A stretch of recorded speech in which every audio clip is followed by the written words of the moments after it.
Всяка година съпредседателят на Организацията за приятелство Израел-България присъства на церемонията в столицата. И до днес сънувам бутушите на германските войници, които трябваше да ни отведат към лагерите на смъртта, разказва тогава 9-годишният Йоси Кьосо.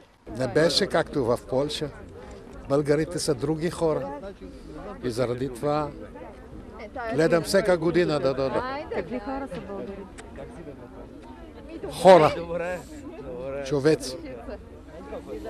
И те не дадаха нашите съседи, не ни дадаха да ходиме на газовете стаи. Другите не беха толкова смели, както българите. Имаше, може би, хора в други страни, че искаха да помогнат. Не беха толкова смели.